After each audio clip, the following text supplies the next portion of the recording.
Good morning and good day. Welcome to our first session in our mini-series of risk-based financial management and supervision. Our topic today is ORSA. Bonjour à tous, nous allons commencer aujourd'hui par le sujet de l'ORSA. Comme nous vous l'avons communiqué, si vous souhaitez écouter les chaînes françaises ou anglaises, vous pouvez cliquer sur l'icône d'interprétation en bas.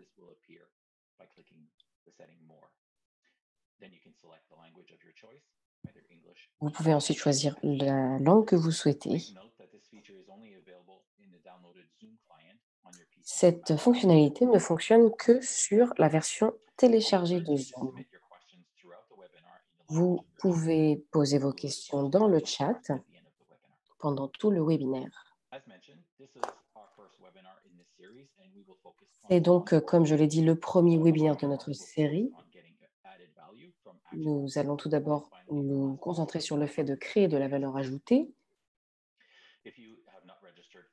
Si vous ne vous êtes pas encore enregistré pour les prochains webinaires, n'hésitez pas. Je voudrais maintenant présenter notre premier auteur, Alex Comas. C'est un actuaire expérimenté qui a fait l'émission dans le monde entier. Il est d'Afrique du Sud et pendant toute sa carrière, il a été impliqué dans l'évaluation de risques, de gestion des risques. Il a été impliqué dans de nombreux projets.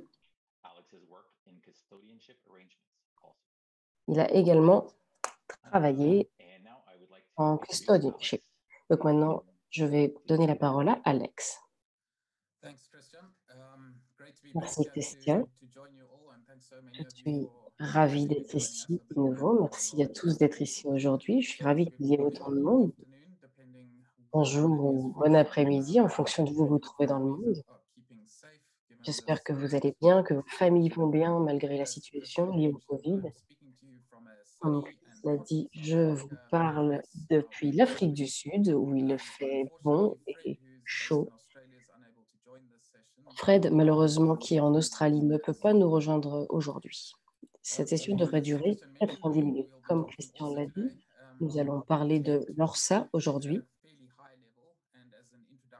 Je vais tout d'abord vous donner une introduction pour ceux qui pensent mettre en œuvre une ORSA ou des exigences similaires dans vos régimes. Donc, nous allons nous concentrer principalement sur la valeur ajoutée vraiment d'une ORSA et ce que vous, en tant que contrôleur, pouvez chercher lorsque vous étudiez les rapports ORSA.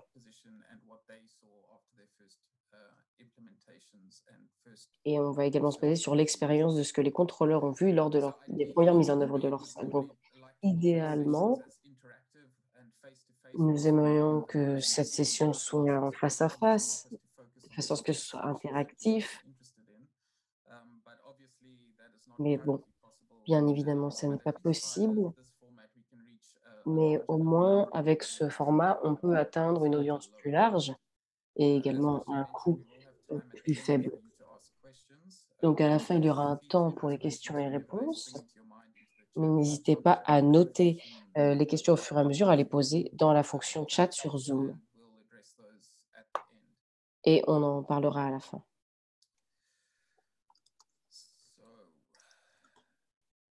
Alors, donc, pour commencer, je vais vous donner l'opportunité de tester la fonction de questions de Zoom.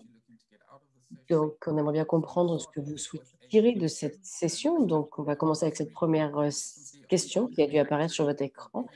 Êtes-vous actuaire ou est-ce que vous travaillez dans le domaine actuariel? Donc, oui ou non?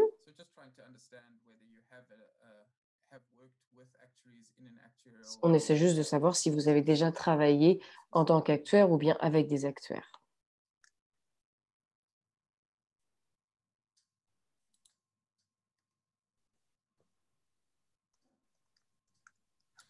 OK, donc nous avons des résultats. Nous avons 46% de oui, qui sont actuaires ou qui travaillent dans le domaine actuariel et 54% qui ont répondu non. Donc c'est un bon mix. Donc je vais essayer de ne pas être trop technique, comme je l'ai dit, et essayer que tout le monde puisse comprendre de façon à ce que je ne vous perde pas et puis pouvoir vous présenter, la totalité. Deuxième question, encore une fois pour comprendre, pour savoir votre niveau de compréhension. Donc avez-vous déjà travaillé dans le cadre d'un processus, d'un rapport ORSA ou équivalent, ou lu un rapport ORSA d'entreprise auparavant?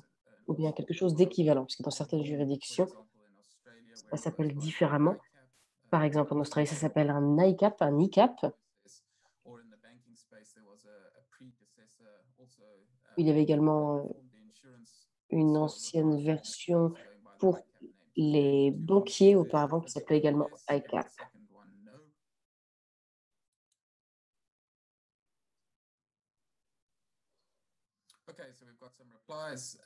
Donc nous avons des réponses. 20 ont déjà travaillé sur un rapport ORSA et 80, donc une grande majorité, n'a pas d'expérience.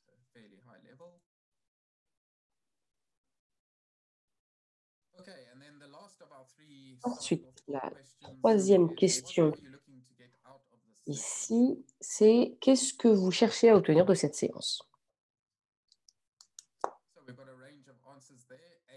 Il y a plusieurs réponses ici. Soit c'est une compréhension basique d'ORSA, soit des observations pratiques sur la mise en œuvre d'ORSA. C'est à quoi une bonne ORSA ressemble. D, la capacité à prédire le futur, enfin l'avenir, et E, autres. Donc si vous avez d'autres attentes, n'hésitez pas à les noter dans la session commentaires.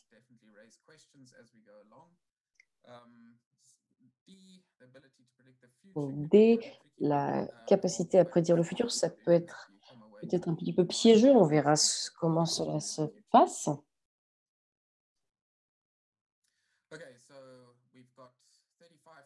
D'accord, donc on a 35 qui veulent juste avoir une compréhension basique d'ORSA, 44 pardon, qui veulent des observations pratiques des mises en œuvre d'ORSA, 21 qui souhaitent savoir à quoi une ORSA ressemble, 2 qui aimeraient donc avoir la capacité de prédire, l'avenir. Mais je pense qu'une ORSA vous permette de prédire un petit peu l'avenir.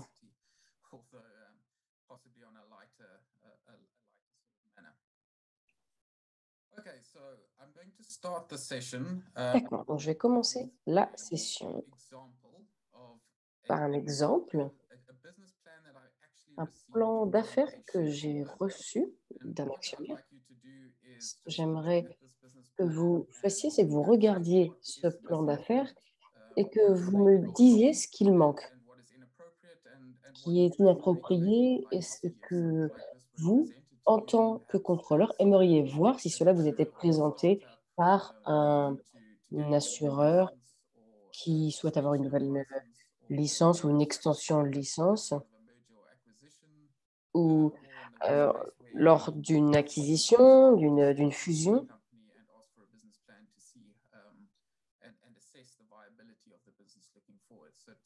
ou pour évaluer la viabilité de l'entreprise.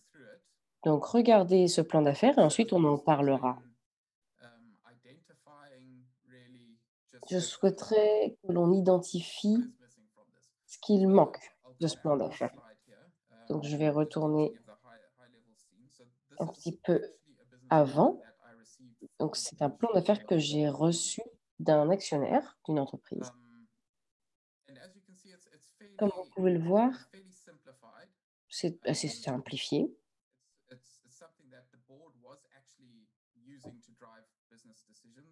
C'est ce que le conseil utilisait pour prendre des décisions d'affaires.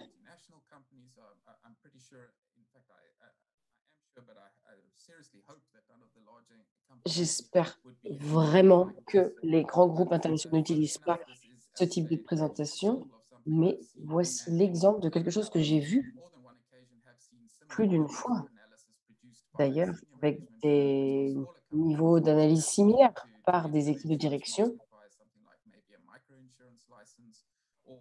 pour des personnes qui cherchaient à avoir une nouvelle assurance, une nouvelle licence d'assurance. Donc, je vais avancer. Voilà, donc,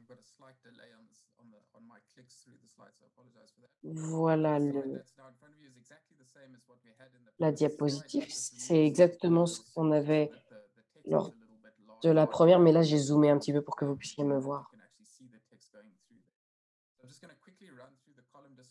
Donc, je vais décrire un petit peu les colonnes, donc de gauche à droite, et vous parler des observations. Alors, en partant de la gauche, nous avons donc les mois, ça va de 1 à 16. C'est une projection sur 5 ans, donc on voit les projections du début. La deuxième colonne est le pôle de distribution. Donc ça représente les branches. Des magasins physiques où l'assureur souhaitait ouvrir de nouvelles branches.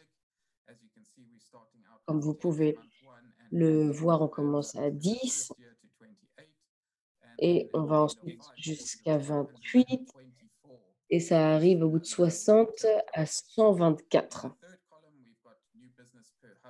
Troisième, donc c'est nouvelle activité par pôle par mois. On commence à 1000, donc 1000 par branche. C'est donc ils vendent 1000 nouvelles polices par mois. La quatrième, donc c'est les polices cumulées. Donc, d'abord, c'est 1000 polices vendues le premier mois, jusqu'à 391 000 lors du 60e mois. Dans la cinquième colonne, donc, nous avons les revenus primes mensuels. Le premier mois à 85 000, qui termine à 41 055 millions, pardon. Ensuite, primes mensuelles cumulées du premier mois jusqu'au 60e mois. Nous avons ensuite les sinistres attendus.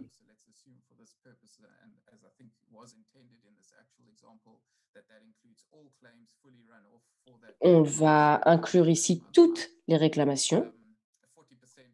Ça commence à 40 parce que cette entreprise voulait vendre des primes assez basses.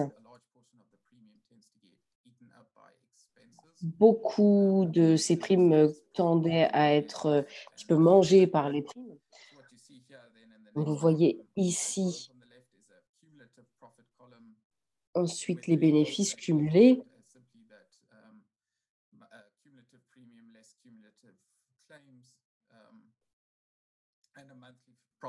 Et ensuite le bénéfice mensuel.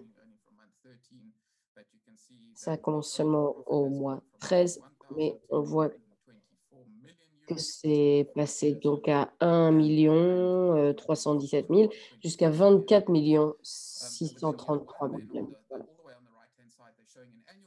Et ensuite, on a le profit annuel de 9 millions pour la première année et l'année cinquième année, donc 246 808 millions.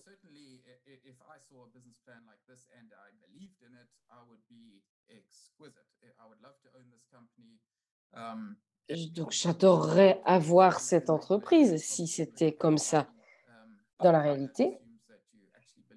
Mais cela signifie qu'il faut croire en ce plan. Donc, j'espère que vous avez un petit peu l'occasion de regarder. Alors, certaines bases, déjà. Moi, au début, je me suis dit, mais où sont les dépenses, en fait?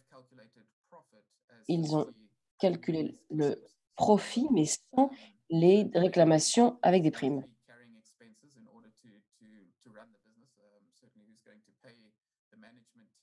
Qui va payer l'équipe de gestion, par exemple?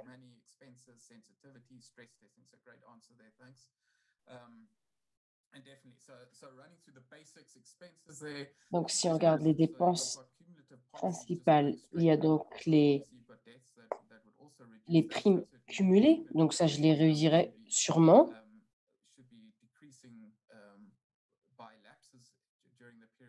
Ça devrait diminuer pendant la période.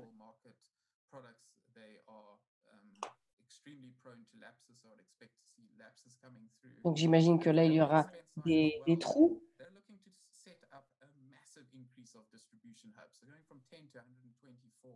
Si on regarde donc au niveau des branches, ils veulent passer de 10 à 124. Cela, ça va coûter de l'argent.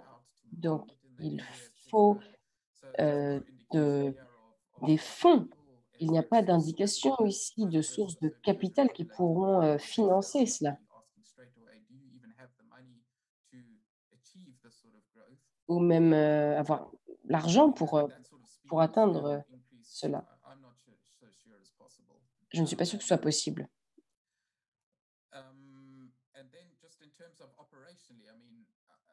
Et au niveau opérationnel, une entreprise qui commence à 10 branches, qui veut en attendre 124 en 5 ans,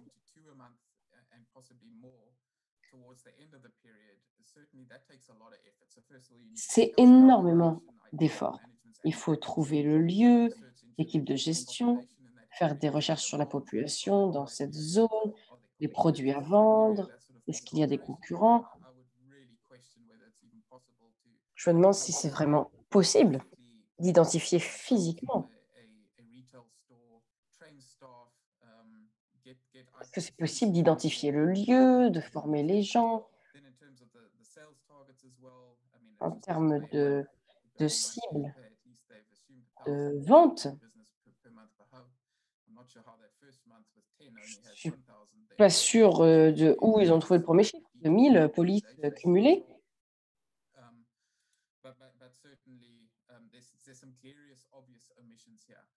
Mais je pense qu'il y a vraiment des omissions sérieuses ici. Et qu'est-ce qu'il en est des scénarios et de la sensibilité? Qu'est-ce qui se passe si on on se base sur ces polices avec des primes qui sont vendues et qu'elles n'ont pas lieu? Est-ce que l'entreprise aura assez de capital pour survivre face à une situation de stress? En termes de liquidité aussi, j'ai parlé de capital. Est-ce qu'ils auront assez de liquidité pour payer les réclamations, pour financer une expansion aussi rapide? Donc le plan d'affaires que j'aimerais voir contiendrait bien plus d'informations. J'aimerais plus en voir sur les risques, sur le capital et sur la réserve que l'on a, et cetera. Je pense qu'il faut quelque chose de plus complet. C'est quelque chose que j'ai vu, hein. Donc si j'étais le contrôleur, pour moi, ça ne serait pas suffisant. Mais à un niveau très élevé, ces plans, et notamment pour les entreprises qui commencent aussi, elles ont souvent tendance à être très optimistes. Tout de suite, elles imaginent les ventes très élevées. Ils ne prennent pas, en compte toute une série de scénarios. Ils ignorent souvent des éléments comme le fait que lorsque vous vous développez très rapidement, vous allez forcément affronter plus de risques. Ce qui signifie que si un de ces risques se manifestait, il faudrait avoir du capital. Donc c'est bien de grossir aussi rapidement, mais il faut aussi prendre en compte, imaginons que si on a les 391 000 polices cumulées lors de la 5e année, lors d'une pandémie comme aujourd'hui, ça peut changer un petit peu les choses.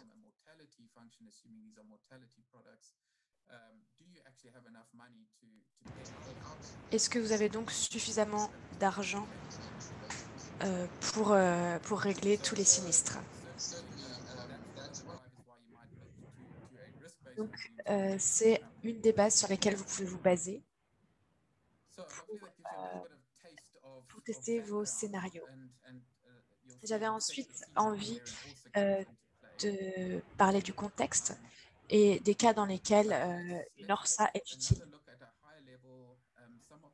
Si on observe les causes de faillite et de quasi-accident qu'on a pu voir sur le marché des assurances,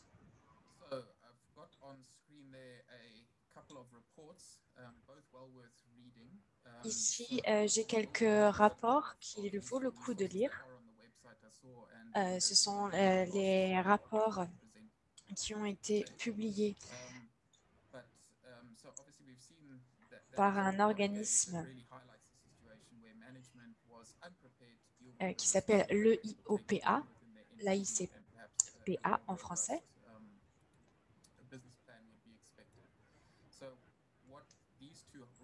Et dans ces cas-là, on s'attend à ce qu'il y ait un plan d'affaires. Un de ces rapports, le rapport Sharma, a été produit en 2002 et il contient également beaucoup d'analyses. Il inclut également une liste des choses, une liste exhaustive de toutes les choses qu'un régulateur et qu'un contrôleur peuvent mettre en place pour aider les entreprises et aussi pour analyser ce qui s'est mal passé par le passé et se projeter davantage dans le futur. Le deuxième rapport a été produit en 2018.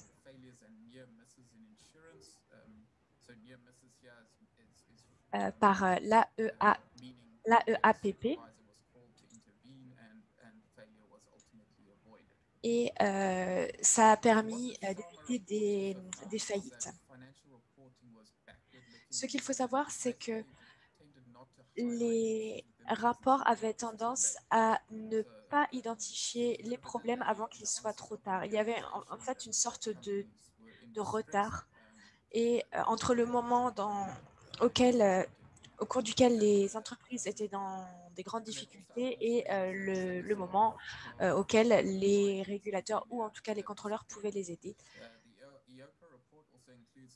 L'AEAPP, qui a publié ce rapport, inclut également de nombreux facteurs de faillite ou de quasi-accident et des avertissements pour savoir comment éviter ces situations. Donc, je vous invite à les lire. J'ai également inclus un tableau qui inclut les 5 causes primaires de faillite et de quasi-accident pour les engagements à vie et non-vie de l'Union européenne. Et elles ont tendance à couvrir toutes les problématiques de contexte.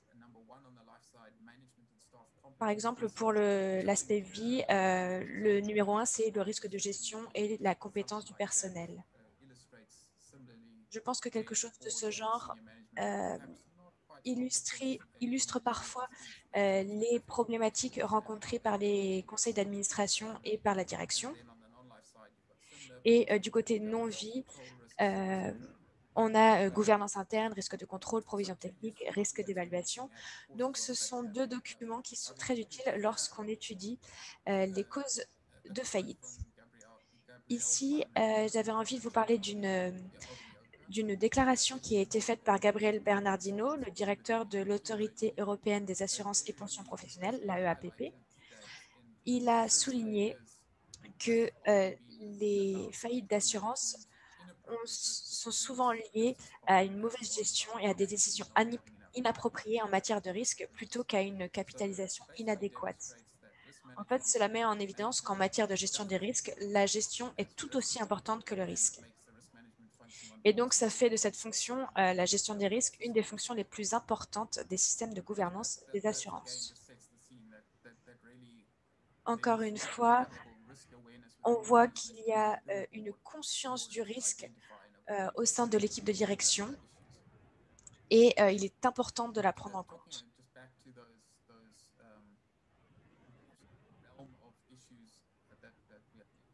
Pour revenir aux différentes difficultés, j'avais envie de parler de ce point d'un point de vue contextuel.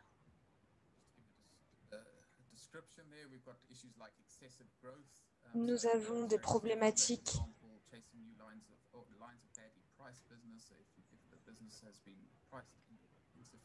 telles que la croissance excessive, par exemple, lorsqu'on traque les activités qui exercent des pressions sur la capitale et les ressources, des nouvelles lignes dont les prix ont été mal évalués ou des modalités de produits non comprises, par exemple les garanties des investissements.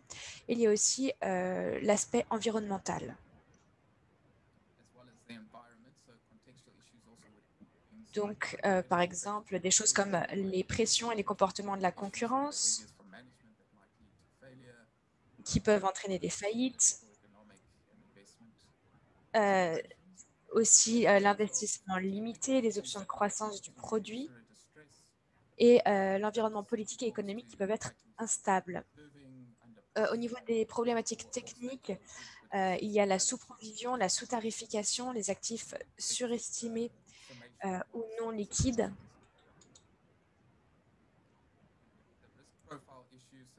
Et si on passe au profil de risque, il y a les problématiques de l'échec de la réassurance et des pertes catastrophiques. Pour l'échec de la réassurance, il peut s'agir de réassureurs de piètre qualité ou empêtrés dans des difficultés importantes, de déclassement du réassureur. Et nous avons également les problématiques de gouvernance.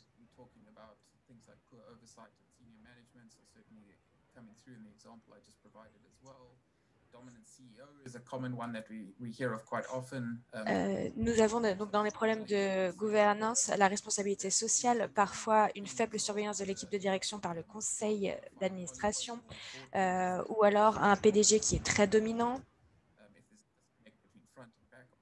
Parfois, il y a aussi un manque de lien entre les services de clientèle et administratifs, des problèmes entre les différents groupes. Il y a aussi les difficultés liées aux actions de gestion. Parfois, il y a un problème parce qu'il y a la culture du court terme, donc une absence de vision stratégique à long terme. Il y a aussi des problématiques liées aux récompenses et aux incitations qui ne sont pas cohérentes par rapport au risque et des mauvaises adéquations des compétences et des fonctions, par exemple des nominations qui sont politiques. Au niveau de la culture de l'entreprise, parfois, il y a des problèmes qui sont liés à la culture du laisser-faire, à la croissance agressive à tout prix.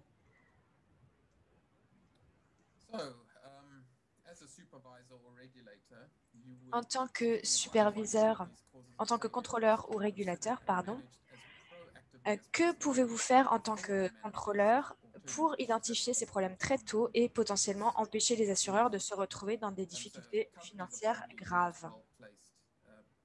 Bien entendu, ce sont les entreprises qui sont les mieux placées pour comprendre les risques auxquels elles sont confrontées et y remédier. Mais bien entendu, les contrôleurs peuvent également les aider.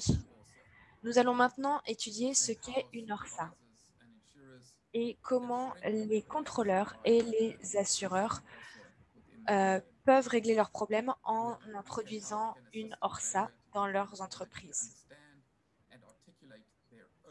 L'ORSA peut leur permettre d'améliorer leur propre stratégie, notamment au niveau du capital, et d'améliorer leur vision propre de l'entreprise en ce qui concerne les risques essentiels.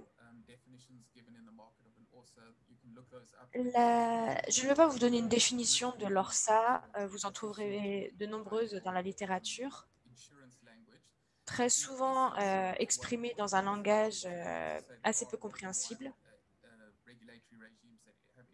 En tout cas, ce qu'il faut retenir, c'est qu'il y a plusieurs sortes de régimes et que l'ORSA exige des exigences juridiques. Ce qui est important, c'est que l'ORSA correspond à la vision propre de l'entreprise en matière de risques essentiels et de niveau de capital.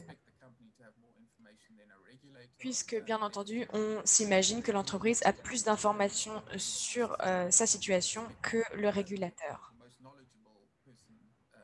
Donc, on estime que l'entreprise est la mieux placée pour réaliser cette évaluation.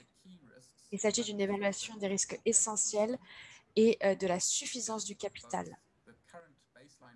Elle met en évidence la vision actuelle et aussi une vision prospective ou prévisionnelle de l'entreprise. en tenant compte des conditions de référence, mais également des conditions en cas de crise. Pour revenir à l'exemple que j'ai donné il y a plus tôt, il est très important d'avoir les conditions de référence de l'entreprise, mais que se passe-t-il lorsque ces conditions de référence ne sont pas suivies? Et bien entendu, la vision prévisionnelle est très importante également, puisque ça peut donner un avantage à votre entreprise et parce que aussi les actions des régulateurs ont tendance à être en décalage par rapport aux situations des entreprises et à leurs besoins. Une ORSA inclut également la vision de l'entreprise en matière de cadre de gestion des risques qu'elle utilisera pour atteindre des objectifs stratégiques.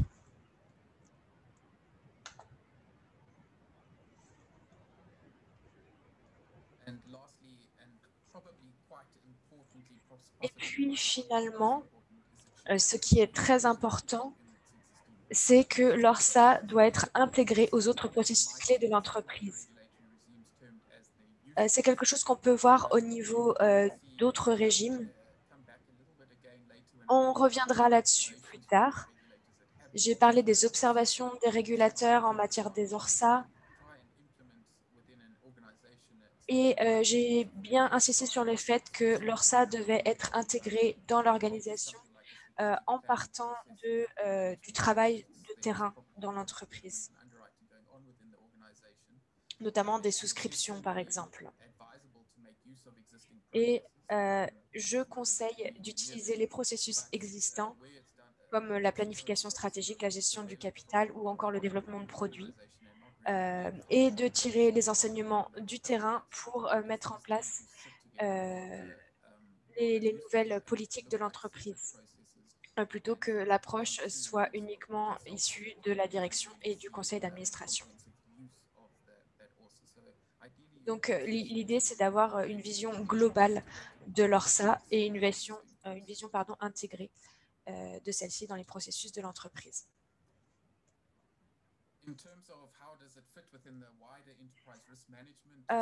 Pour essayer de montrer comment elle s'intègre dans le cadre de gestion du risque de l'entreprise,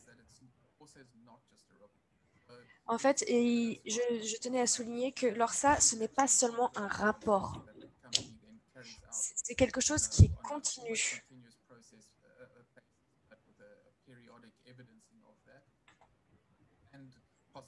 C'est un processus donc continu et qui est intégré à la prise de gestion, pardon, à la prise de décision stratégique. Bien entendu, la direction ou le conseil d'administration vont s'en servir pour prendre des décisions stratégiques. Et l'idée, c'est d'avoir toujours une vision actualisée de ce qui pourrait se produire dans le futur. Et lorsque l'ORSA est vraiment intégré au processus de décision, cela permet de remédier aux problèmes de compétences éventuels.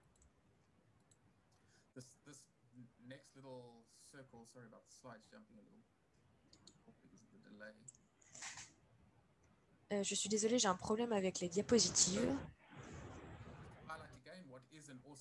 Encore, pour souligner ce qu'est le processus ORSA, ce n'est pas un résultat statique, ce n'est pas seulement un rapport, c'est un processus continu qui est intégré à la prise de décision stratégique. L'AAI a produit un livre qui s'appelle le manuel. L'AAI, oui, a produit un livre qui s'appelle le manuel des risques et qui identifie les 4 étapes montrées ici sur l'image. Donc, l'identification des risques essentiels, par exemple la réassurance, également l'identification de risques matériels qui peuvent avoir un impact important sur la performance de l'entreprise. Une fois que ces risques essentiels ont été identifiés, il faut évaluer ces risques et la suffisance du capital. C'est à ce moment-là qu'on a besoin des analyses de résistance et des différents types de scénarios possibles. On a également besoin de quantifier le capital nécessaire. Donc, l'entreprise doit avoir identifié les risques essentiels et quantifier le capital correspondant à ces risques. Et également le capital qui est nécessaire pour répondre aux exigences légales.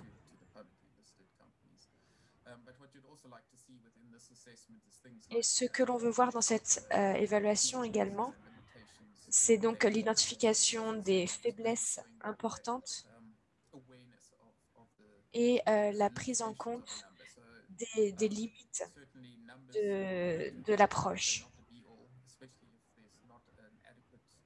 Parfois, il y a un problème parce qu'on n'a pas d'explication adéquate ou en tout cas la conscience au sein de l'entreprise d'être limitée par ces nombres.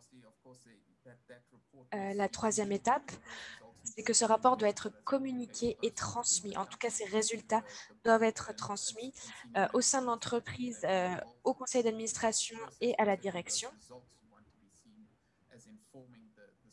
Et ces résultats vont être utilisés pour la prise de décision et de nouvelles stratégies. C'est pour cela qu'il est vraiment très important d'avoir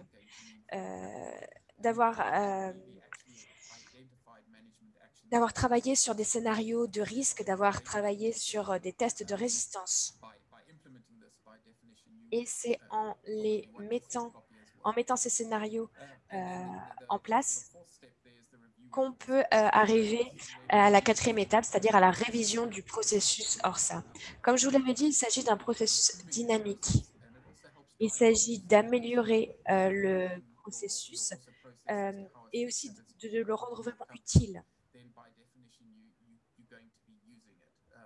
L'idée, c'est que si ce processus ORSA est bien intégré à votre entreprise, alors vous allez l'utiliser.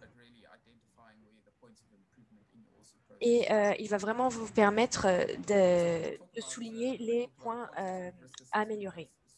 Ce qui est important, c'est d'utiliser à la fois les techniques d'évaluation qualitative et quantitative. Bien entendu, je vais beaucoup défendre les techniques qualitatives. Il y a bien entendu des petits assureurs qui ne vont pas pouvoir mettre en place des scénarios de crise ou des scénarios de test pour évaluer l'effet financier des risques matériels connus et émergents quantifiables. C'est pour cela qu'il est important de compléter les techniques quantitatives avec des techniques qualitatives pour évaluer les risques matériels connus et émergents qui ne sont pas quantifiables, mais qui peuvent néanmoins se manifester.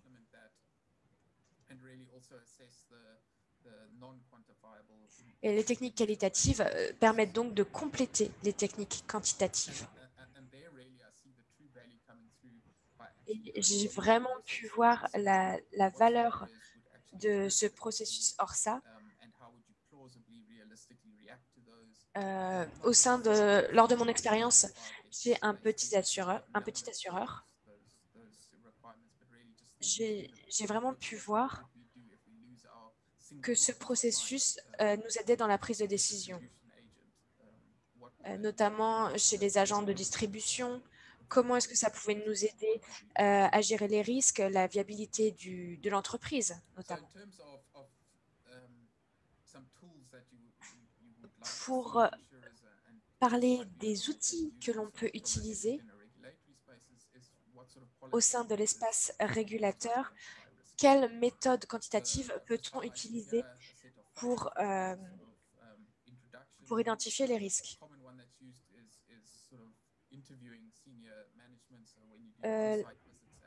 Une des premières idées, c'est de discuter avec l'équipe de direction et le conseil d'administration à propos des risques qui les préoccupent le plus, ce qui les empêche de dormir, en gros.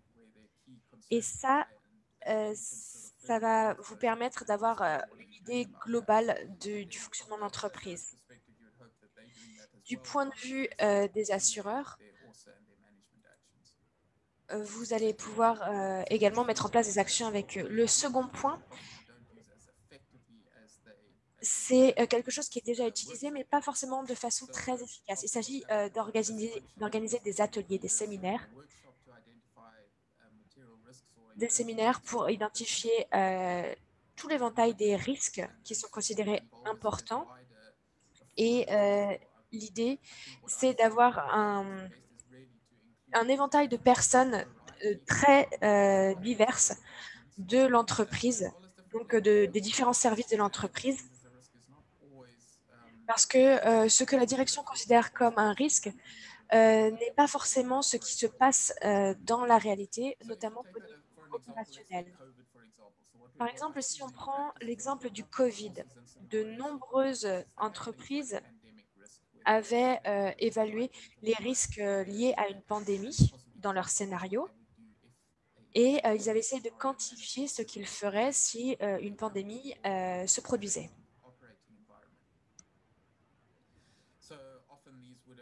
Mais très souvent, ils auront pris en compte seulement une augmentation de la morbidité, de la mortalité et de certaines réclamations en essayant d'évaluer combien cela pourrait coûter à l'entreprise, en prenant en compte les risques du marché. Mais je pense que dans cet exercice d'atelier, de séminaire, si on avait inclus quelqu'un comme quelqu'un des RH, par exemple, eh bien, cette personne aurait pu dire: ah, mais le problème, c'est que qu'est-ce que ça veut dire pour notre personnel?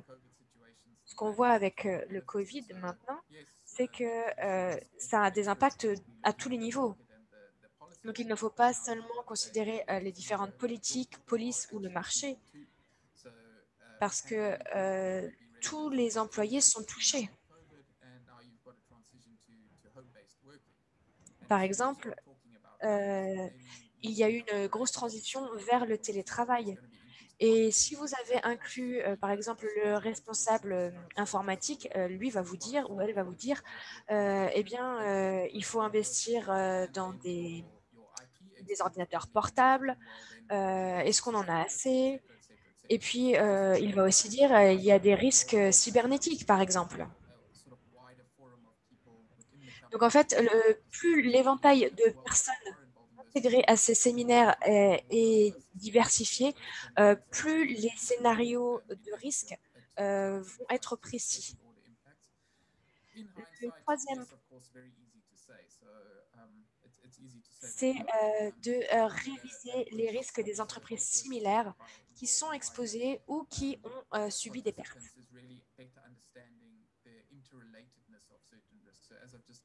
L'idée, c'est de comprendre les liens entre certains risques. Par exemple, entre la morbidité et la mortalité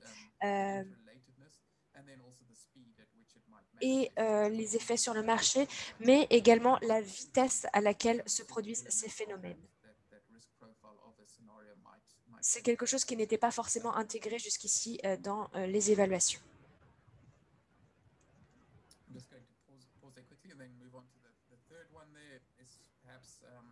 Je vais maintenant passer au troisième point. Donc, encore une fois, il s'agit de réviser les risques qui ont eu lieu dans les entreprises qui sont similaires à la nôtre. Et en fait, ça permet de scanner et d'avoir une image globale des risques. Et quel type de risque a été identifié comme risque clé dans une entreprise donnée qui peut être très proche de l'entreprise dans laquelle nous travaillons. Le quatrième point, il s'agit d'étudier les pertes et les quasi-accidents qui ont lieu dans le passé dans l'entreprise pour en comprendre les facteurs, les causes, les impacts et les impacts. Et enfin, le dernier point, c'est de prendre en compte les experts externes et les études techniques.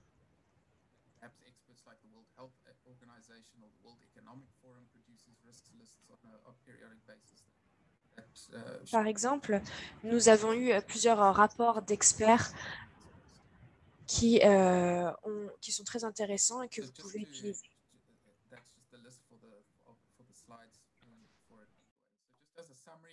Donc, pour faire un petit peu un résumé des points récapitulatifs sur l'ensemble, pour vous montrer les bénéfices Alors, ça fait partie intégrante des pratiques de gestion des risques et du capital de façon continue.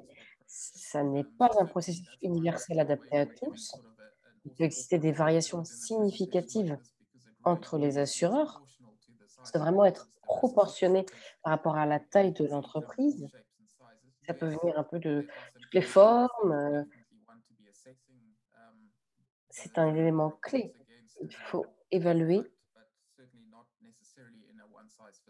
l'entreprise, mais pas selon un modèle unique. Il faut à la fois utiliser des analyses quantitatives et qualitatives, comme on l'a dit, et j'insiste vraiment sur le fait que c'est efficace lorsqu'il est intégré à d'autres processus d'entreprise. Il faut prendre en compte les plans d'affaires de fin d'année, la gestion du capital. Est-ce qu'on a assez de capital pour soutenir une fusion? Qu'est-ce que ça signifie pour notre profil de gestion de risque? Est-ce qu'on peut absorber ce risque et informer en fait et soutenir ces décisions stratégiques? Et bien entendu, d'un point de vue réglementaire, c'est vraiment la promotion des disciplines liées à l'ORSAC, de la valeur au niveau macro et au niveau du secteur industriel et micro au niveau des assureurs. Donc, j'ai beaucoup parlé. Je sais que c'est difficile d'écouter une même voix pendant si longtemps. Donc, je vais revenir un petit peu à la fonction question qu'on a utilisée tout à l'heure pour vous parler un petit peu, donc, pour lancer une discussion relative à l'ORSA. Donc, la première question que j'ai ici, c'est qui réalise l'ORSA? Est-ce que c'est le directeur de la gestion des risques, donc la fonction de risque? Est-ce que c'est B, le PDG? Est-ce que c'est l'équipe actuarielle? Est-ce que c'est le conseil d'administration et l'équipe de direction ou le directeur financier et l'équipe des finances? Donc, il y a toute une série de réponses ici. Certaines peuvent nous amener dans une mauvaise direction. Donc, vous choisissez la réponse qui vous paraît le plus appropriée ici.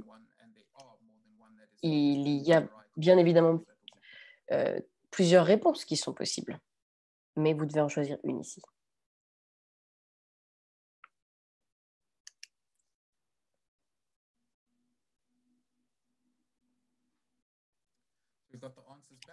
Donc, nous avons les réponses ici.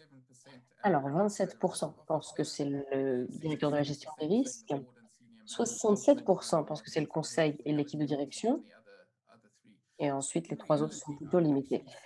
Effectivement, alors moi, en réalité, j'ai vu une grande variété de, de personnes qui faisaient cet ORSA en termes pratiques. Au niveau de l'aspect quotidien. Mais bon, pour la plupart, la réponse serait le conseil et l'équipe de direction. Donc, ça vient effectivement du, du top de l'entreprise.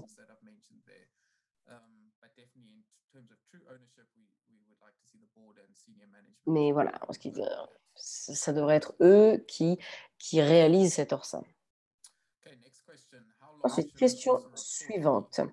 Quelle devrait être la longueur d'un rapport ORSA? Nous avons l'option A, moins de 10 pages, B, de 11 à 50 pages, C, plus de 51 pages, et D, ça n'a pas d'importance.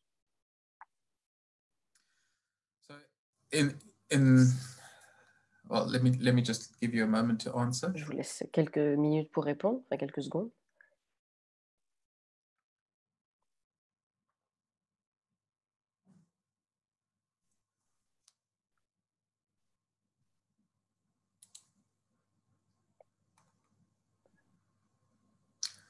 Okay, so we've got the results back. Alors, on a les réponses ici. Intéressantes, ces réponses. La plupart disent, effectivement, ça n'a pas d'importance. La dernière fois, on a eu pas mal de personnes qui disaient, qui étaient plus prescriptifs, on va dire.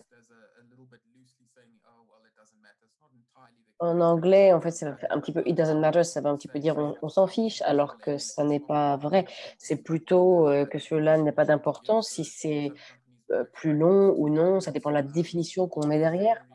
Certaines entreprises veulent plutôt un rapport sommaire. Lorsque ça a été introduit en Europe pour la première fois, j'étais à un forum de représentants et presque tout le monde avait des réponses différentes. Certains voulaient que ça fasse 5 pages, d'autres voulaient que ça fasse 200 pages. L'entreprise qui avait dit 5 pages, ce qu'ils voulaient vraiment, c'était au final en retirer les messages clés et être capable d'utiliser, en fait, ce sommaire. Mais effectivement, je pense que ça n'a pas d'importance. Ce qui est important, c'est ce qui est contenu dans ce rapport. Il faut qu'il y ait un minimum de contenu pour atteindre les objectifs. Vous, en tant que contrôleur, il faut que vous voyiez qu'il y ait vraiment un niveau de contenu, quoi. Maintenant, ensuite, nous allons à question 6. Quelle devrait être la durée d'une projection hors ça? Est-ce que ça devrait être 1 an, 3 à 5 ans? Il doit être aligné sur l'horizon du plan d'affaires ou des aussi longue qu'elle est possible? Alors, encore une fois, il peut y avoir plus d'une bonne réponse. Je voudrais juste avoir votre perception.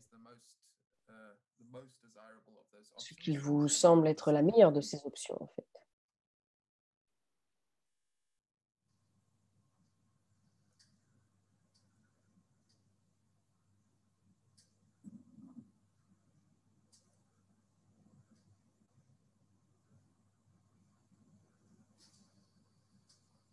Okay, so we have the results back. We've got Donc, option C. on a les résultats. Donc, réponse C, alignée avec l'horizon du plan d'affaires. Ensuite, 3 à 5 ans. Puis ensuite, aussi longtemps que possible et 1 an. Mais celles-ci ont reçu des réponses limitées. Je pense qu'en réalité, la plupart des entreprises diraient aligner sur l'horizon du plan d'affaires parce que ça n'a pas vraiment d'intérêt de produire une projection sur une période qui est plus courte ou plus longue que celle du plan d'affaires. En particulier si vous utilisez le processus ORSA dans la réflexion stratégique, ça doit être aligné sur l'horizon du plan d'affaires. Mais généralement, de 3 à 5 ans, c'est généralement ce qui est utilisé par les entreprises pour définir l'horizon du plan d'affaires de toute façon. Alors au départ, les entreprises visaient vraiment 5 ans, mais au final, les choses peuvent changer très rapidement en 5 ans. En ce qui concerne 1 an, c'est certainement trop court et aussi longtemps qu'elle est plausible, ça veut dire que c'est aligné sur l'horizon du plan d'affaires. Parce que si vous planifiez quelque chose, c'est ce qui va la rendre plausible, en fait. Mais l'option C est certainement la meilleure. Ensuite, question 7. Combien de scénarios doit contenir une ORSA? 1 à 5, enfin 1 à 5, au moins 5. Option C, ça dépend de l'entreprise et du profil de risque. Et D, autant que cela ajoute de la valeur à la gestion de l'entreprise. Ça, c'est une question intéressante. Quand j'étais en Europe, je suis allée à un forum où l'un des directeurs financiers se plaignait à quel point c'était réglementé, qu'il y avait trop d'exigences, qu'il fallait lire ces milliers et milliers de pages. Et ensuite, lors de la même réunion, une demi-heure plus tard, la même personne, lorsqu'on parlait des scénarios, disait: «Pourquoi est-ce que la réglementation ne me dit pas combien je dois réaliser de scénarios?» Alors, même personne qui se plaignait de la réglementation qui était trop prescriptive se plaignait de ne pas avoir de règles. Donc encore une fois, c'était intéressant. Donc vous avez choisi la réponse C majoritairement, ça dépend de l'entreprise, du profil de risque. Et ensuite,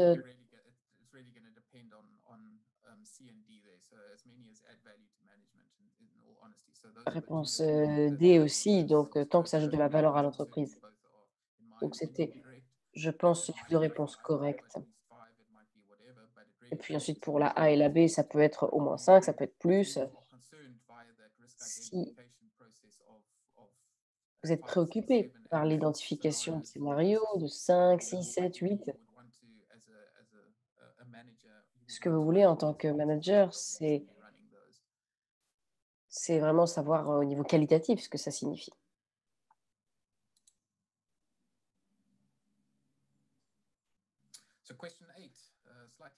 Ensuite, question 8, qui est un petit peu plus technique. Qu'est-ce qu'un test de résistance inversée? Un test de résistance formulé en prenant un résultat habituellement négatif défini comme point de départ. Ça, c'est la réponse A. Réponse B, un test de résistance dans lequel l'entreprise soumet le régulateur à un test de résistance. C, un test de résistance conduit en remontant le temps. Et D, un test de résistance conçu pour déterminer quelle combinaison de risques mènera à une définition choisie de l'échec d'entreprise. Encore une fois, il peut y avoir plus d'une réponse correcte, mais vous choisissez celle qui vous paraît le plus correcte.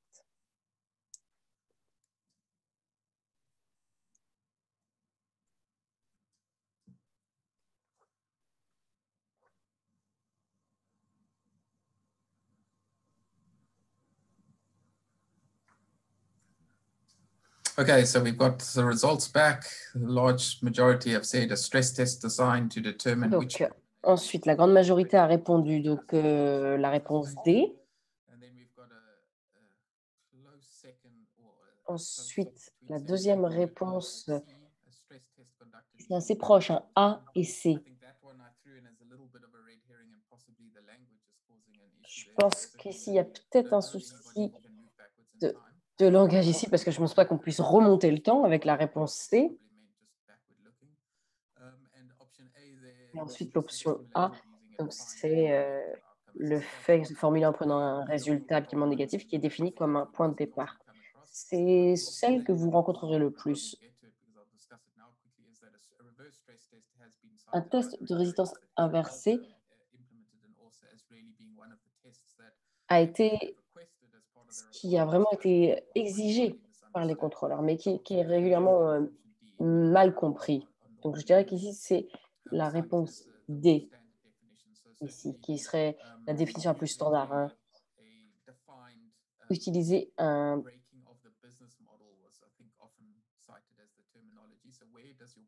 point de départ, effectivement. La plupart des entreprises que j'ai vues qui utilisaient une exigence réglementaire de capital,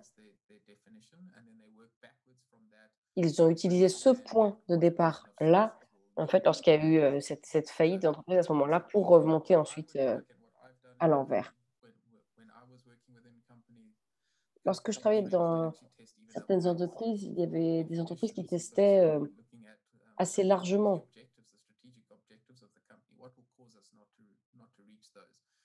Et l'idée était de se dire qu'est-ce qui nous ferait atteindre ces points négatifs, en fait, quelque part.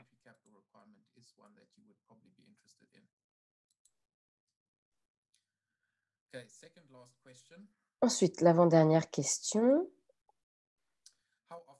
À quelle fréquence doit être réalisée une ORSA? Réponse A, dès qu'une entreprise peut y consacrer du temps et des ressources. Option B, dès qu'il y a du changement matériel dans le profil de risque de l'entreprise. Option C, seulement lorsque le régulateur en demande une. D, seulement lorsqu'il y a un changement dans la stratégie d'entreprise. Et E, une fois par an. Donc, ça devrait apparaître là, votre écran sur la diapositive. Donc, option A, dès qu'une entreprise peut y consacrer du temps et des ressources. B, dès qu'il y a du changement matériel dans le profil de risque de l'entreprise. C, seulement lorsque le régulateur en demande une. D, seulement lorsqu'il y a un changement dans la stratégie d'entreprise. Et E, une fois par an.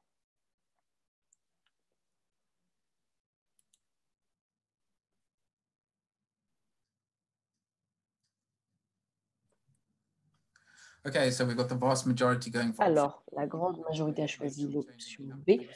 Lorsqu'il y a un changement dans le profil de risque de l'entreprise, je ne sais pas si je vous crois lorsque vous dites que vous ne connaissez pas l'ORSA, parce que vous avez choisi les bonnes définitions et je pense que vous avez très bien compris en fait ce qu'était une ORSA.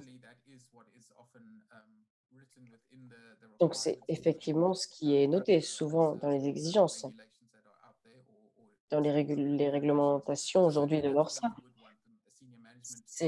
C'est là, effectivement, qu'un contrôleur veut voir l'impact. C'est lorsqu'il y a un changement d'un profil de risque. Si quelque chose de majeur a lieu dans l'environnement, par exemple une pandémie de Covid, il y a beaucoup de contrôleurs qui ont demandé dans le secteur à ce qu'il y ait des ORSAD réalisés au niveau des régimes dès que la pandémie a commencé, en fait. Je pense que c'est intéressant parce que presque toutes ces réponses sont valides. C'est-à-dire, lorsqu'une entreprise peut y consacrer du temps et des ressources, idéalement, il faut qu'ils en fassent une. B, ensuite, on en a déjà parlé. C, seulement lorsque le régulateur en demande une. Je pense que là, c'est le choix de langage. C'est lorsqu'on dit que ça ne doit pas être seulement quand on en demande une, mais quand une est demandée, certainement. Lorsqu'il y a un changement dans la stratégie d'entreprise, c'est également une bonne option. Dès que vous changez votre stratégie, votre ligne de produit, lorsque vous ciblez de nouveaux marchés, de nouvelles entreprises, des fusions, là, il faudrait, ainsi que la réponse B, vous devriez faire une ORSA à ce moment-là. Et ensuite, la dernière question, à quel moment doit-on effectuer une ORSA au cours de cette période?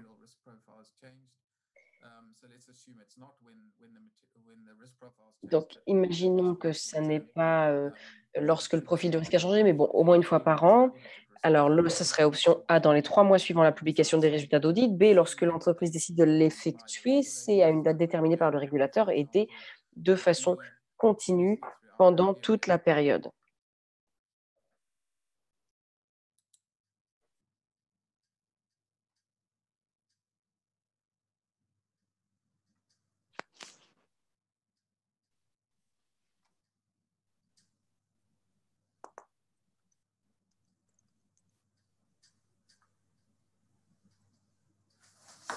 Okay. Option D, again, option for. Option D, c'est-à-dire de façon continue pour toute la période. Donc, très certainement, effectivement, c'est en tant que processus, ça devrait donc être de manière continue, hein. Ensuite, toutes les autres réponses ont reçu à peu près un score pareil et elles sont toutes pertinentes et correctes à un certain niveau. Et donc à une date déterminée par le régulateur, généralement, c'est au moins une fois par an. A, donc dans les 3 mois suivant la publication des résultats d'audit, généralement, vous avez envie que les résultats soient effectivement à jour. Et ensuite, réponse B, lorsque l'entreprise décide de l'effectuer, c'est probablement une bonne réponse lorsque vous voulez vous étendre. Donc, c'est généralement accepté lorsque il y a un changement dans le profil de risque de l'entreprise et au moins une fois par an. Et il ne faut pas que ce soit, disons, déclenché par une pandémie de Covid, par exemple. Il faut être sûr que ce soit établi régulièrement. Merci beaucoup pour votre participation. Avant que l'on arrive aux questions-réponses, je vais vous souligner qu'est-ce qu'une ORSA a réussi. Donc, c'est des éléments clés que vous devriez rechercher en tant que régulateur ou contrôleur lors de l'évaluation d'une ORSA. C'est quelque chose, des observations que j'ai récupérées à la fois en Europe lorsque j'étais basée là-bas, lorsque j'ai également communiqué avec des régulateurs du Royaume-Uni ou bien en Afrique du Sud où je suis en ce moment. Donc, c'est basé sur des observations que j'ai également faites moi-même.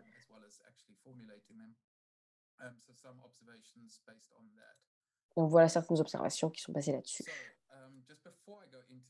Avant que je rentre dans les détails, lorsque je cherchais comment vraiment juger si une ORSA était effective ou non, Je suis tombée sur cette référence qui est écrite là à la fin de la diapositive. C'est sur des observations de Joanne Kellerman, qui est l'ancienne directrice générale du DNB. Elle a souligné 3 critères ou 3 thèmes clés pour une ORSA pour qu'elle soit efficace, pour que ce soit vraiment quelque chose qui ajoute de la valeur, qu'il ne soit pas juste quelque chose pour cocher une case. Alors, 1, le niveau de participation, l'implication de la direction. De mon expérience, j'ai eu l'opportunité de réaliser une ORSA dans une multinationale.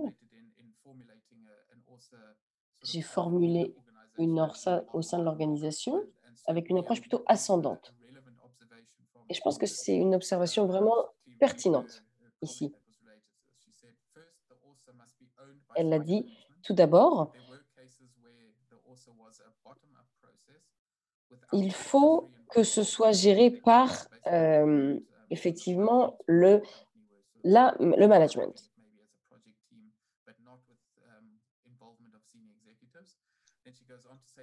Elle continue en disant, souvent, lorsque ce n'était pas une approche ascendante, ça s'est souvent terminé en une collection un petit peu mal étayée de documents que l'on a appelés ORSA. Et au final, ça n'était qu'un exercice pour remplir une case.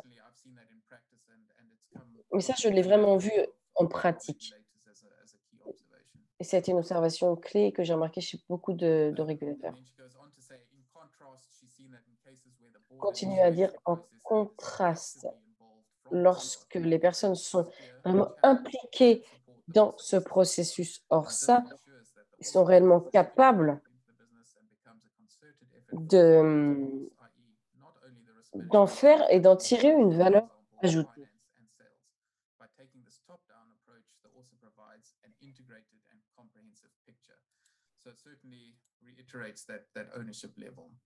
Voilà, donc il faut vraiment insister sur le niveau de participation.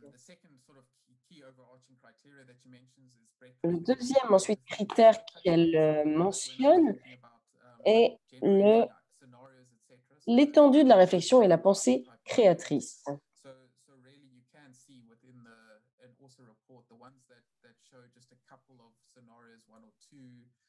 Haven't really considered what they would practically do within a stress situation. So I did see the South African regulator gave some feedback that they had seen some scenarios where there wasn't enough input around the actual management actions that management would take to rectify a situation. So she's included a comment here where, second, the process showed that a proper also requires a great deal of out-of-the-box thinking, for instance, regarding the scope of a group or the type of and severity of scenarios. This helps to reveal possible weaknesses and Cela aide à révéler les potentielles faiblesses et les facteurs de risque. Et c'est un peu comme essayer de trouver une façon explorative de trouver des solutions basées sur les scénarios de risque. Donc, ce que j'ai vu dans de nombreux marchés dans lesquels l'ORSA est une nouvelle exigence, c'est que très souvent, le régulateur ne va pas ordonner de réaliser une ORSA parce que ça coûte trop cher et que ça ne fait pas partie des possibilités techniques d'une entreprise. Et ça, c'est ce qu'on se dit tout pendant qu'on n'a pas mis une en place. En fait, il est assez facile de mettre en place cette étude et d'étudier les différents scénarios pertinents. En fait, cela vous permet de vous projeter dans la situation dans laquelle vous seriez acculé. Que feriez-vous dans cette situation? Et il s'agit donc d'étudier un maximum de scénarios. Et enfin, le troisième critère, c'est le critère de transparence. Donc, le niveau de transparence de ce rapport. Si dans ce rapport, vous avez des hypothèses qui pourraient être mises en place et si vous comprenez les risques éventuels et si vous arrivez à les quantifier, à quantifier leurs effets et à comprendre les limites de ces risques, eh bien, ça permet d'avoir une meilleure compréhension du régulateur et de pouvoir l'utiliser au sein de l'entreprise. Encore une fois, c'est quelque chose qui a été utilisé dans le marché sud-africain. Je ne vais pas trop développer parce que sinon on n'aura pas le temps pour les questions.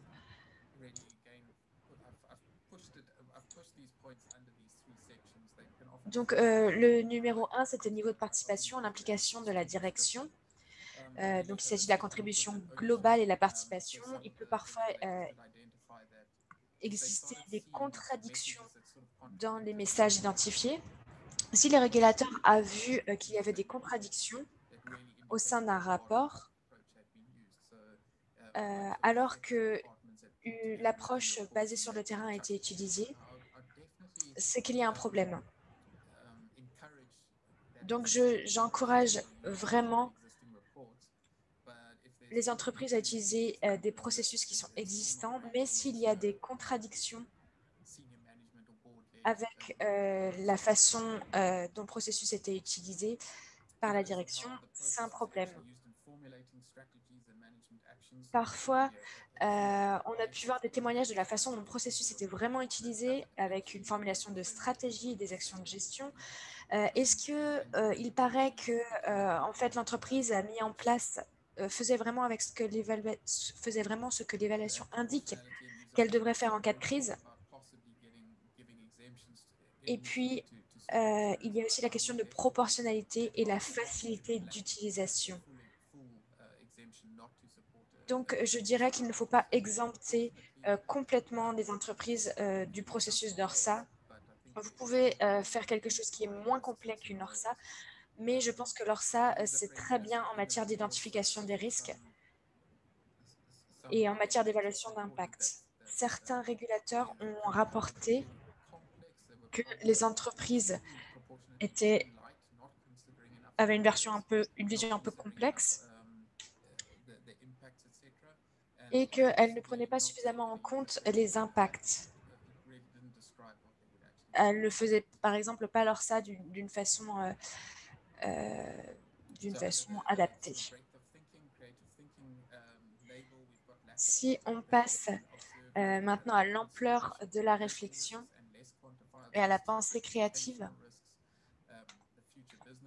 il y a parfois un manque de prise en compte des risques émergents et des risques moins quantifiables, par exemple les risques de réputation, les risques liés à l'environnement de l'entreprise, les risques politiques, le changement climatique, par exemple. Ce sont des choses qui sont de plus en plus courantes. Et c'est des choses qu'on peut inclure dans le rapport. Et encore une fois, pour revenir aux pressions et aux scénarios extrêmes, aux analyses de scénarios, bien entendu, des scénarios de type de ce qui s'est passé avec le Covid n'avaient pas été envisagés. Le problème des tests de résistance inversée, c'est qu'ils sont souvent moins bien compris, donc ils ne sont pas forcément bien mis en place. Je voudrais dire également que parfois, certains tests de résistance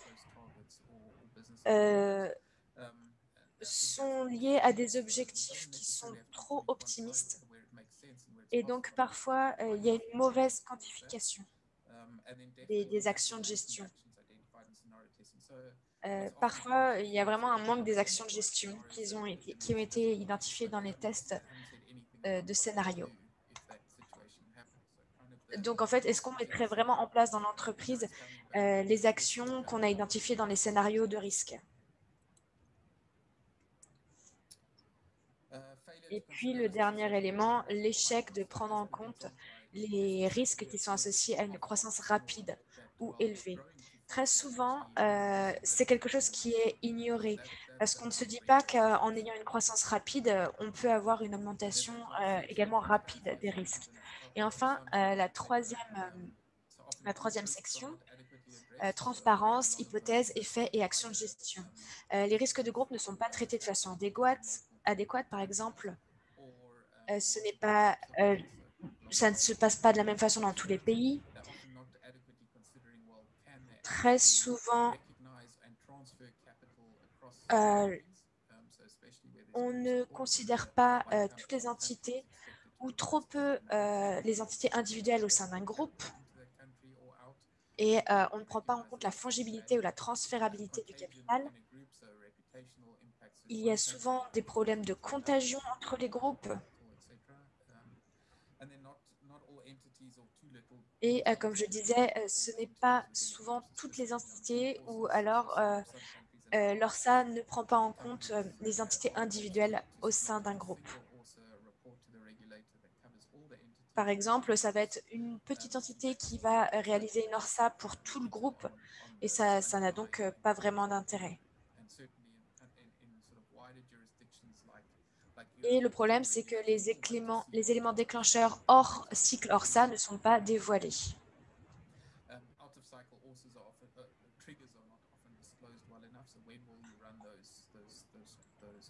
Donc, encore une fois, ça, c'est quand vous faites une ORSA hors des cycles d'un an. Il y a aussi un problème de prise en compte des hypothèses utilisées lors des projections.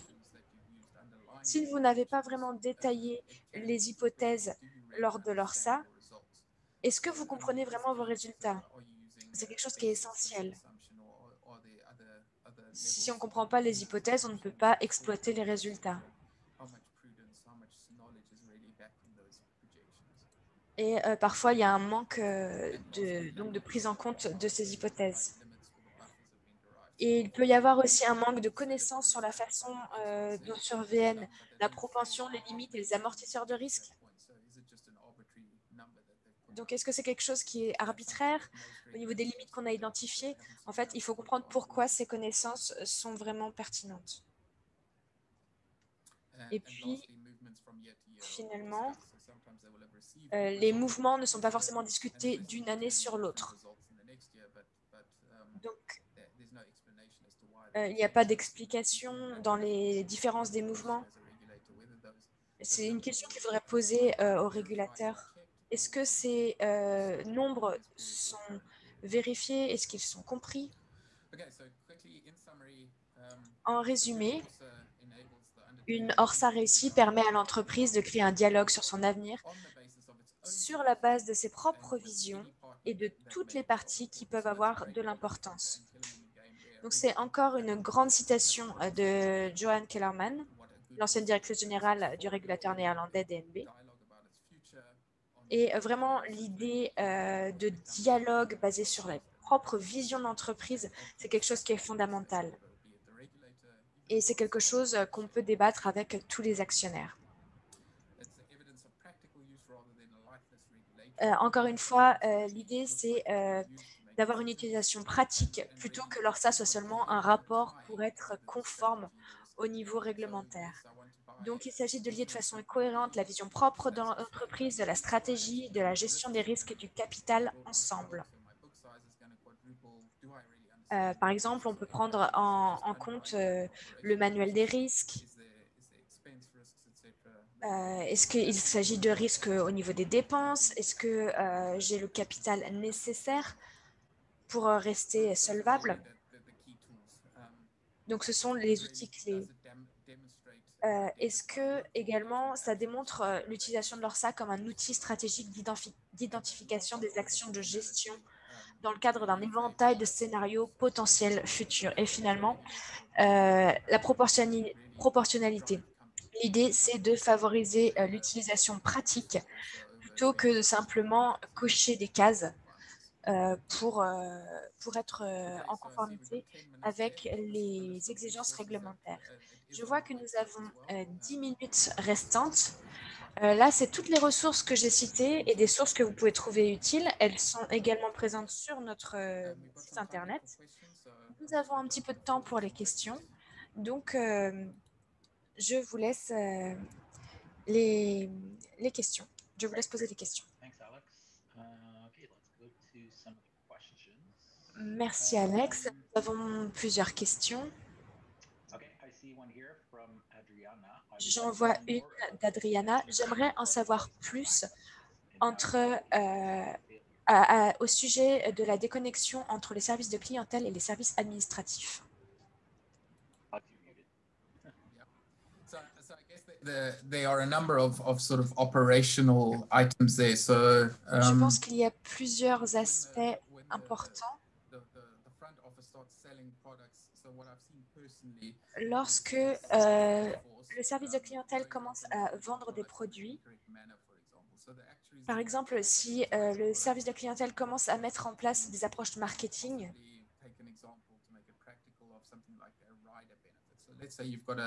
par exemple, si vous avez un outil central d'assurance vie lié à un contrat pour une personne, en cas de décès, si vous ajoutez des options, par exemple le transport du corps, le transport le transport des restes de la personne, en fait, vous ne couvrez pas seulement le coût du décès. Vous allez couvrir tout un tas de dépenses supplémentaires. Et donc, si l'équipe commerciale commence à vendre ce produit et que l'équipe commerciale n'a pas consulté le service de clientèle, ça peut poser problème parce que ce ne sont pas les mêmes dépenses qui sont incluses. Et donc, en fait, ça peut créer un risque au niveau de la réputation, au niveau de l'entreprise, au niveau également des questions liées aux souscriptions et donc la couverture de certaines prestations. J'ai une question de Mauricio.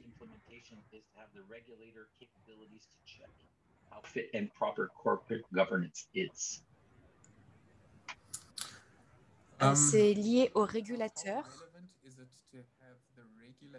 À quel point est-il pertinent que le régulateur effectue un contrôle par rapport à la bonne mise en place de l'ORSA?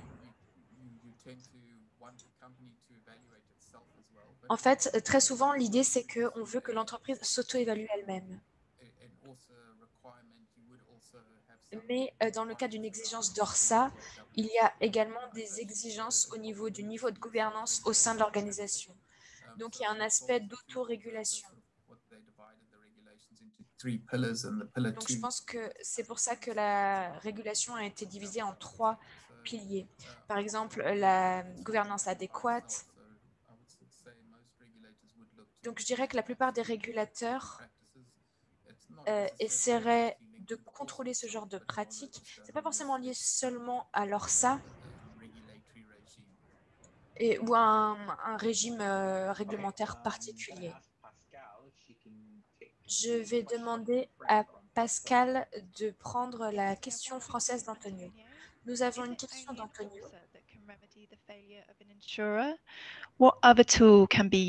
Quels autres outils peuvent être utilisés par un pays qui n'a pas encore l'ORSA au niveau des compagnies d'assurance? C'est la question d'Antonio. Bien entendu, je ne veux pas avoir une seule réponse qui va tout régler. L'ORSA, ce n'est pas la solution qui fonctionne pour tout. Parfois, vous pouvez réaliser des visites sur site et vous demander au conseil d'administration comment cela fonctionne dans son entreprise. Si on est soumis au régime de solvabilité 2, il faut étudier le capital. Donc, il y a des calculs pour déterminer le capital minimum requis. Et si c'est bien fait, ça permettra de couvrir les risques jusqu'au niveau légal requis. Any sort of additional intervention will help. Et en fait, toutes sortes d'interventions similaires va vraiment aider. Bien entendu, l'ORSA n'est pas la seule solution, mais elle aide vraiment à combler ou à pallier en tout cas les lacunes éventuelles de la direction ou le manque de conscience en fait de la direction sur les scénarios potentiels de risque. Ça permet d'identifier ces risques bien mieux. Yeah, so we've got 3 questions from Diane. Nous avons 3 questions de Diane. Quel est le coût de la mise en place d'une ORSA pour les petites entreprises? Que recommandez-vous aux entreprises pour évaluer leurs risques? Et qu'en est-il du coût de la mise en place de l'ORSA?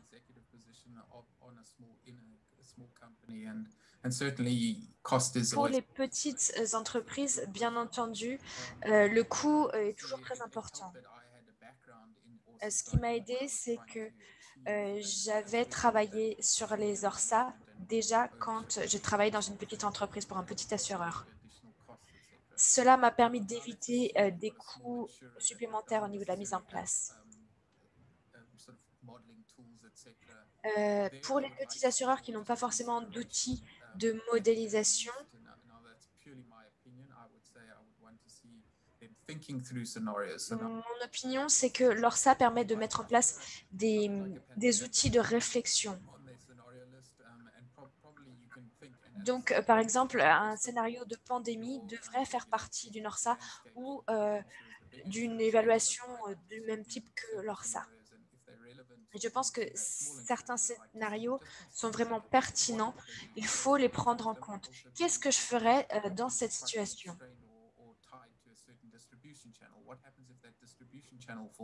Que se passe-t-il si j'ai un problème au niveau d'un canal de distribution? Qu'est-ce que j'aurais fait dans cette situation ou qu'est-ce que je ferais si ça se produisait? Et pour revenir au plan d'affaires, j'ai eu une conversation qui portait sur le fait de savoir sur quelle stratégie il fallait que je me focalise et surtout quel objectif je cherchais à atteindre. Est-ce que j'ai un appui financier pour pouvoir atteindre ces objectifs? Bien entendu, un point clé, c'est de savoir si la stratégie est viable en termes de ressources. Donc, pour la deuxième et la troisième question, je crois que j'y ai répondu.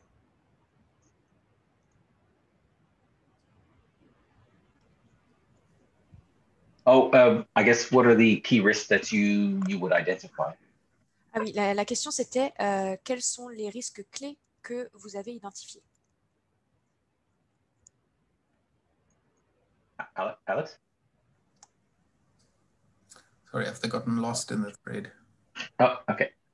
That's fine. We can move on to the next question. Maybe. On peut passer à la question suivante. So our next question from Jacobo. La question suivante de Jacobo. Combien de temps ça prend pour l'entreprise et le régulateur de mettre en place un processus ORSA? So I think generally, from what I saw in Europe, it was. Ce que j'ai vu en Europe, c'est que ça reposait sur la tête de plusieurs personnes dans une entreprise. Donc, c'était difficile pour les compagnies d'assurance et les employés de comprendre ce qu'ils étaient en train d'essayer de réaliser. Ce que j'ai remarqué, c'est qu'en général, c'était un document plutôt court, d'une vingtaine de pages.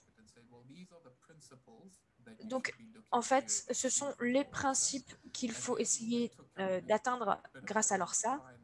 Et ensuite, vous avez un petit peu de temps pour voir comment mettre tout cela en place. À la base, les gens voulaient être un peu plus prescriptifs, ils voulaient essayer de vraiment répondre à toutes les exigences du régulateur. Mais en fait, ce qu'on a pu voir, c'est que le fait d'avoir une réflexion un peu plus créative pouvait être intéressant. Ça prend un peu plus de temps pour les entreprises de mettre en place des vrais processus. Or ça, parfois, ça va prendre une dizaine d'années. pour mettre en place les principes identifiés dans l'ORSA. Dans les grandes entreprises, quand l'approche ORSA est basée sur le terrain, sur les observations du terrain, ça prend du temps de faire remonter jusqu'à la direction et de mettre en place les modifications. En Europe, ce que j'ai pu remarquer, c'est que ça peut prendre un peu de temps et ça dépend du niveau de soumission. Ça dépend également des pays qui ont mis ça en place. Le problème, c'est que parfois certains rapports ne décrivent pas vraiment très bien les risques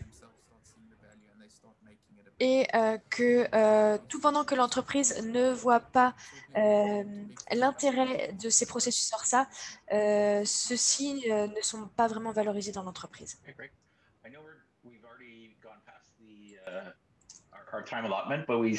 Nous avons dépassé le temps qui nous était alloué, mais si vous avez encore un peu de temps, il reste quelques questions.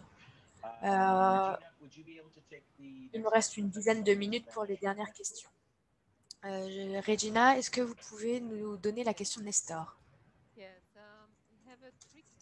we have three questions from Nestor Quinones.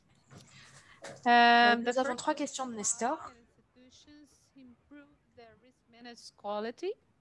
Comment l'institution peut améliorer la gestion des risques? La deuxième. Qualité de la gestion des risques.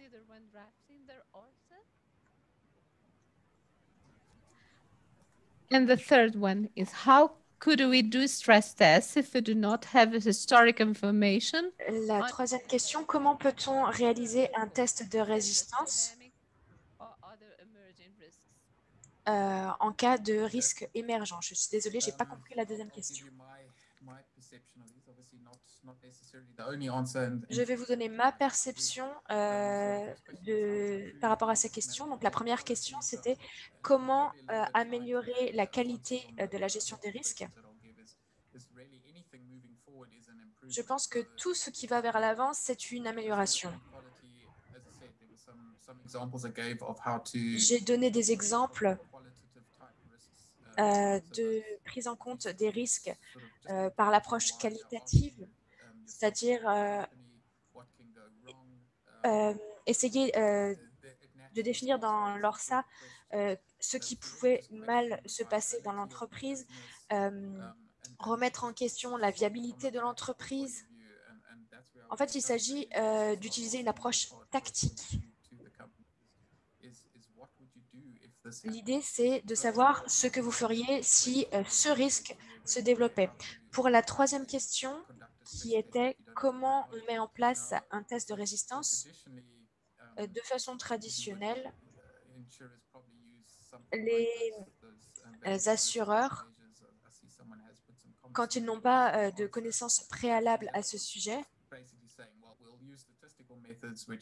ils utilisent les méthodes de test qu'ils connaissent en matière de gestion des risques. Quand on veut quantifier ces risques, ce qui est intéressant, c'est d'étudier l'historique de l'entreprise. Parfois, on peut également avoir accès à des études du milieu académique sur les risques qui ont eu lieu dans des entreprises similaires. Et ça permet parfois, du point de vue du régulateur, de pouvoir quantifier un peu ces risques et d'avoir une bonne idée des impacts potentiels, par exemple en termes de pandémie. Par exemple, s'il y a 10% de décès en plus par rapport à l'année dernière,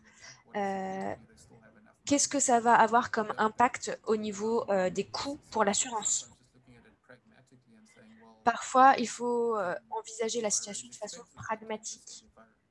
Si j'augmente mes dépenses de 10%, est-ce que, si les sinistres ou mes réclamations augmentent de 10%, est-ce que mes dépenses vont augmenter de 10%?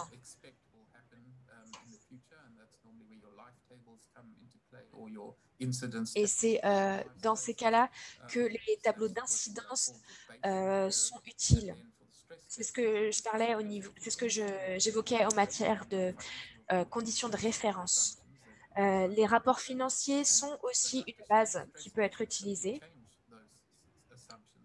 Et en fait, le test de résistance, c'est juste un changement des hypothèses initiales. Donc, c'est une sorte d'analyse de sensibilité des phénomènes qui pourraient se produire.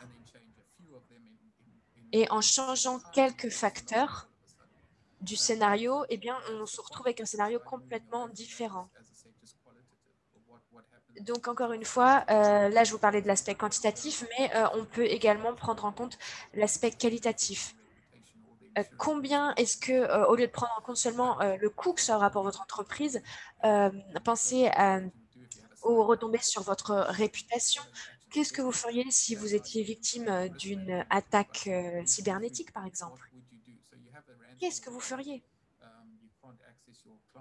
Par exemple, si vous ne pouvez plus avoir accès à votre base de données clients en raison d'une attaque cybernétique, eh bien, qu'est-ce que vous faites? Donc, c'est quelque chose à inclure dans la gestion des risques. Et en ayant anticipé un maximum de risques, vous serez plus à même de gérer la situation si jamais elle se produise. Thanks, Alex. I have two Merci, Alex. questions and I'll try to take them together. One of them J'ai d'autres questions. put together baseline scenarios for the ORSA process. And the other one is should the regulator issue guidelines in preparation for an ORSA? So I think those are quite similar. Yeah, so in terms of should the regulator provide Alors, en ce qui concerne, est-ce que le régulateur devrait fournir un scénario de base pour l'ORSA? Je pense que c'est déjà dans le rapport. Mais généralement, la réponse, c'est non. On est strictement dans le sens en ORSA, parce que si vous vous souvenez, c'est own element, donc le propre élément, vraiment que ce soit de l'entreprise même. Mais souvent, c'est introduit dans quelque chose de plus large. Donc souvent, comme j'ai dit, il y a 3 piliers, il y a 2 approches. Mais vraiment, le pilier numéro 1, c'est de couvrir son scénario de base. Ensuite, de donner les résultats de calcul.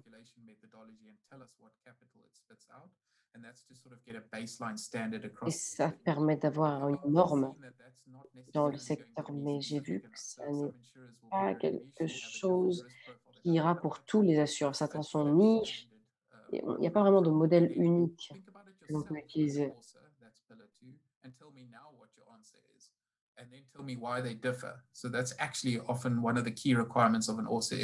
Voilà, l'une des exigences de l'ORSA, c'est que chacun détermine son propre minimum. Il faut regarder ses propres risques. Qu'est-ce que je devrais posséder? Ah, OK, j'ai des nombres plus faibles que ceux qui sont réglementaires. Et c'est là où vous mettez votre limite. Je pense que c'est là où le contrôleur peut imaginer un scénario de base. Mais si les nombres de risques sont plus élevés, je doute que le régulateur envisage tous les risques.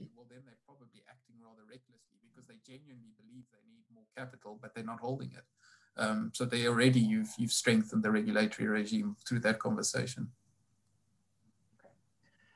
I have a question here from Ivan, and Ivan is actually going to be Ivan, qui sera l'un de nos orateurs dans un prochain webinaire. Est-ce qu'il y a... Alors, je vais retrouver la question.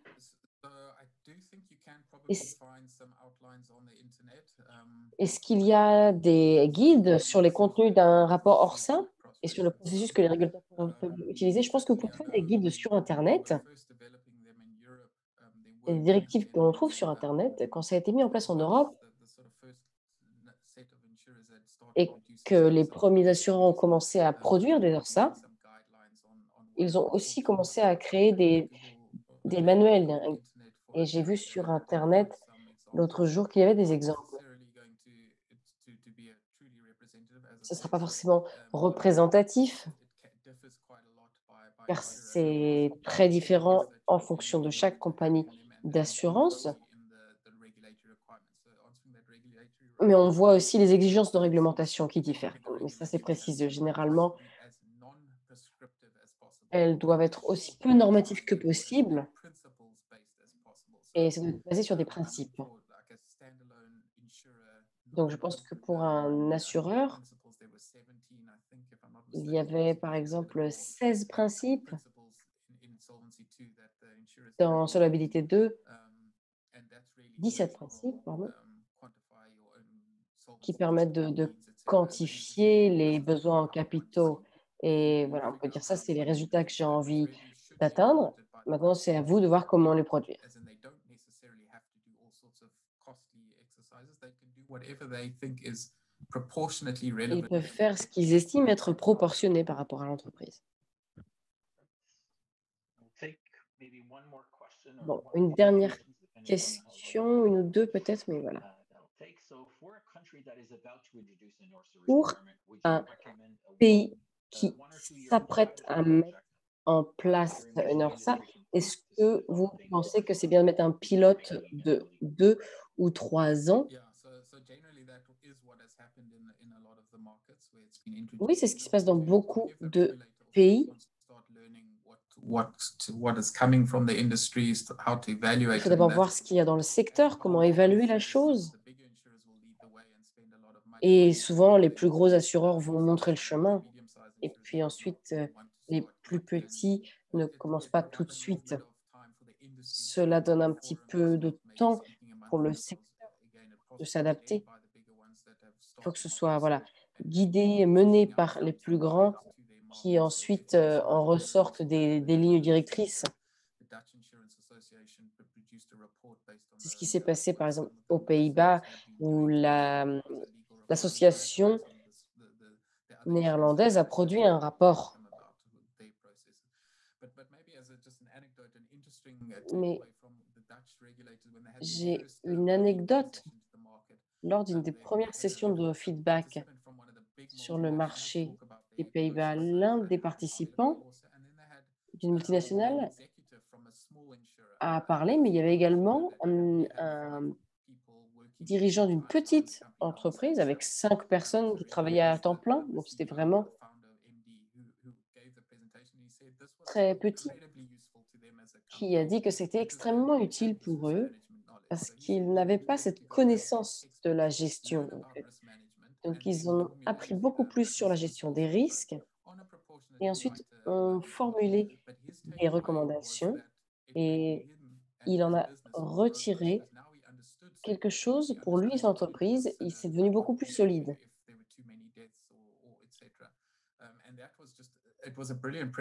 Et c'était une présentation absolument brillante.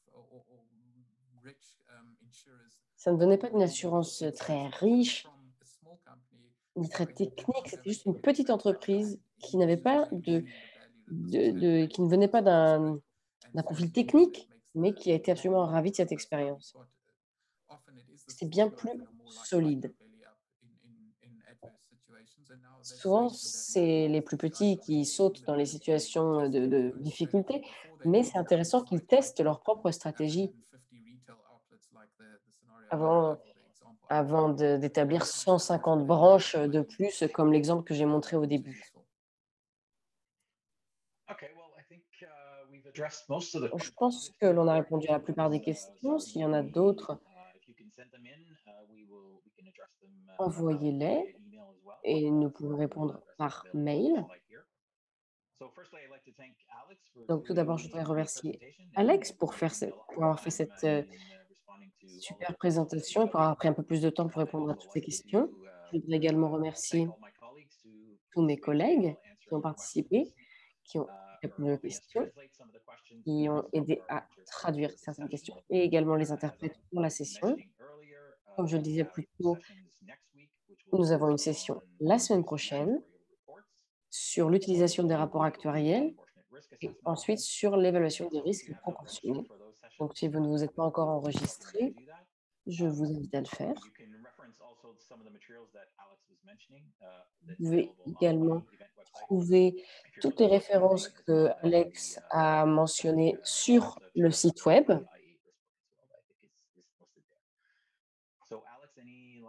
Alex, est-ce que tu as des dernières choses à dire?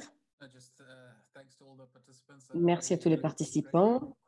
Il y a eu vraiment beaucoup de questions, beaucoup de... Non, merci beaucoup pour cette participation. Et je voulais également remercier A2II et IAA pour avoir mis en place ce webinaire. J'espère que tout le monde pourra en retirer quelque chose. Merci beaucoup. Bonne journée. Au revoir.